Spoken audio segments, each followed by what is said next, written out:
Hello दोस्तों, आज हम बात करेंगे डायबिटीज़ आपके यूरिक एसिड लेवल्स को कैसे अफेक्ट करता है। क्यों डायबिटीज़ के कंट्रोल बिगड़ने से या टाइप 2 डायबिटीज़ होने पर लोगों के यूरिक एसिड लेवल्स बढ़ जाते हैं, बिगड़ जाते हैं, उसका मैनेजमेंट मुश्किल हो जाता है। आज इस एस्पेक्ट पर बात करेंगे। हाउ डज डायबिटीज़ को रिलेट विथ हाइपरयूरिसीमिया और इस मामले का प्रैक्टिकल इंपॉर्टेंस क्या है। क्यों डायबिटीज़ करेक्शन करने से यूरिक एसिड लेवल्स अपने आप ठीक हो जाएंगे। आज इन सारी चीज़ों पर बात करेंगे। टॉपिक पर जाने से पहले जो लोग हमारे चैनल पर नए हैं उन्हें रिक्वेस्ट करूँगा कि चैनल को सब्सक्राइब करें, वीडियोस को लाइक करें, शेयर करें, फॉलो करें, कमेंट करें, पूरा देखें। टॉपिक इंपॉर्टेंट है इसलिए इसे अंत तक देखिएगा। चलिए शुरू करते हैं इंपॉर्टेंट वीडियो।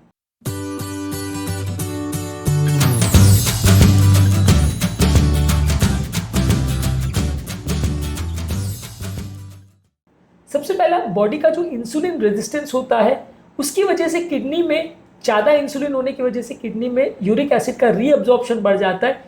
इस वजह से जो टाइप 2 डायबिटीज़ में जहाँ इंसुलिन रेजिस्टेंस बहुत ज़्यादा होता है, जो कि बाय डेफिनेशन डायबिटीज़ टाइप 2 का सबसे इंपॉर्टेंट कैरेक्टरिस्टिक फीचर है, वहाँ पे किडनी में यूरिक एसिड ज़रूरत से ज़्यादा बढ़ने लगता है और ब्लड में सर्कुलेटिंग यूरिक एसिड बढ़ जाता है, जिसकी वजह से डायबिटिक पेशेंट्स में यूरिक एसिड ज़्यादा देखने को मिलता है। इसके अलावा इंसुलिन रेजिस्टेंस होने की वजह से बॉडी में फ्रक्टोज ज़्यादा होता है। ये फ्रक्टोज का जब मेटाबॉलिज्म होता है, ज़्यादातर ये फ्रूट शुगर से जो आने वाला फ्रक्टोज है, इसकी वजह से भी यूरिक एसिड ज़्यादा बनता है। तो जितना ज़्यादा आप फ्रूट शुगर्स लोगे उतना डायबिटीज़ भी बिगड़ेगा और यूरिक एसिड लेवल्स भी बिगड़ेगा। इसके अलावा हाइपरग्लाइसीमिया वाले पेशेंट्स में किडनी डैमेज भी होने का चांस बढ़ जाता है। जब हाइपरग्लाइसीमिया किसी व्यक्ति को होता है तो किडनी का यूरिक एसिड फिल्टर करने का जो सिस्टम है वो गड़बड़ा जाता है, जिसकी वजह से व्यक्ति को हाइपरयूरिसीमिया होता है और यूरिक एसिड के लेवल्स बिगड़ जाते हैं। इसके अलावा टाइप 2 डायबिटीज़ में बॉडी में ऑक्सीडेटिव स्ट्रेस होता है, जिसकी वजह से भी किडनी फंक्शन कॉम्प्रोमाइज़ हो जाता है और बॉडी का यूरिक एसिड लेवल्स बढ़ जाता है। आपको हाइपरयूरिसीमिया और रिलेटेड प्रॉब्लम्स होती है। इसके अलावा डायबिटीज़ वाले पेशेंट्स में होता है मेटाबॉलिक सिंड्रोम, जिसमें कि डायबिटीज़ के साथ ओबेसिटी, हाइपरटेंशन, डिस्लिपिडीमिया, ये सारी चीज़ें होती है। और ये सारा जो एक प्रो इन्फ्लेमेटरी मिल्यू है, इसकी वजह से आपका यूरिक एसिड लेवल्स बढ़ जाता है। इसकी वजह से गाउट होने का चांस भी बढ़ जाता है, यानी यूरिक एसिड के जॉइंट में डिपॉजिट होने के चांस और गठिया यानी गाउट के अटैक्स होने के चांस भी बढ़ जाते हैं। तो हाइपरयूरिसीमिया जो है मेटाबॉलिक सिंड्रोम का एक इंपॉर्टेंट पार्ट होता है। इसके अलावा ज़्यादातर डायबिटिक पेशेंट्स ओबीज होते हैं और जब बॉडी का वजन बढ़ता है तो बॉडी के वजन ज़्यादा बढ़ने की वजह से यूरिक एसिड का प्रोडक्शन भी बढ़ता है और यूरिक एसिड का पेशाब में निकलने का प्रोसेस भी कॉम्प्रोमाइज़ होता है। जितना ज़्यादा बॉडी में फैट होगा, स्पेशली जो विसरल फैट है, पेट का फैट नहीं, जो ऑर्गन्स के आसपास जो जमा वाला फैट होता है, लिवर, किडनी, सारे ऑर्गन्स में फैट होता है, ये ज़्यादा इंसुलिन रेजिस्टेंस प्रोड्यूस करता है और साथ में हाइपरयूरिसीमिया आता है। तो जितना ज़्यादा बॉडी में फैट होगा उतना यूरिक एसिड लेवल्स बढ़ेगा और उतना हाइपरयूरिसीमिया होगा।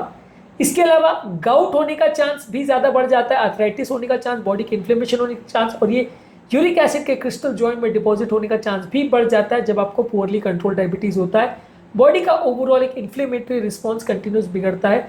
जब व्यक्ति को डायबिटीज़ होता है तो एक लो ग्रेड इन्फ्लेमेशन कंटिन्यूसली चलता रहता है, जिसकी वजह से गाउट के अटैक्स ज़्यादा बढ़ते हैं और ज़्यादा सीवियर और ज़्यादा फ्रीक्वेंट अटैक्स होते हैं। डायबिटीज़ में दी जाने वाली कुछ दवाइयाँ यूरिक एसिड लेवल्स को अफेक्ट कर सकती हैं, जैसे कि कुछ बीटा ब्लॉकर्स और कुछ थायोजाइड डायरेटिक जो कि ब्लड प्रेशर कम करने के लिए दी जाते हैं, इससे यूरिक एसिड लेवल बढ़ता है। और कुछ दवाइयाँ जैसे कि लोसार्टन जो कि ब्लड प्रेशर को कम करने के लिए दिया जाता है, वो यूरिक एसिड लेवल्स को कम करता है। और फिनोफिब्रेट जो कि ट्राइग्लिसराइड को कम करने के लिए दिया जाता है, ये भी यूरिक एसिड को कम करता है। तो ये डायबिटीज़ में काफ़ी कॉमनली प्रयोग की जाने वाली दवा आपके यूरिक एसिड लेवल्स को अफेक्ट कर सकती है।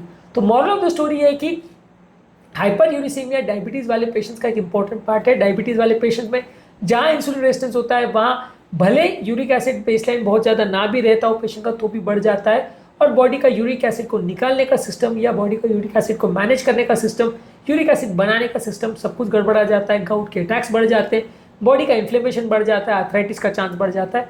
तो मेटाबॉलिक सिंड्रोम और हाइपरयूरिसीमिया या गाउट में बहुत सिग्निफिकेंट रिलेशन है। गाउट के पेशेंट खासकर अगर डायबिटिक है और अगर ओबीज है, मोटे हैं, तो उनको वजन कम करने के लिए बोलना चाहिए, इंसुलिन रेजिस्टेंस को कम करने बोलना चाहिए, फास्टिंग करने बोलना चाहिए। इससे उनको सिर्फ मेटाबॉलिक सिंड्रोम और डायबिटीज़ में ही नहीं, गाउट में भी फायदा होगा और उनके गाउट के अटैक्स भी कम हो जाएंगे, यूरिक एसिड का लेवल्स बगैर दवा भी कम हो सकता है। ये है इस फैक्ट का प्रैक्टिकल इंपॉर्टेंस। आज के टॉपिक में हमने बात करी हाइपरयूरिसीमिया और डायबिटीज़ में क्या रिलेशन है और क्यों डायबिटिक पेशेंट्स को हाइपरयूरिसीमिया होता है। ये कोरिलेशन को समझना जरूरी है क्योंकि बहुत सारे diabetic patient unnecessary uric acid की दवाई लेते रहते हैं, जो कि फायदे के बदले सिर्फ नुकसान करती है।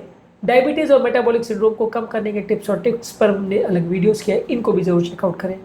उम्मीद करूँगा कि आज के टॉपिक में कुछ नई बातें जानने को मिली होगी। जो लोग हमारे चैनल पर नए हैं उन्हें रिक्वेस्ट करूँगा कि चैनल को सब्सक्राइब करें, वीडियोस को लाइक करें, शेयर करें, फॉलो करें, कमेंट करें, पूरा लिखें।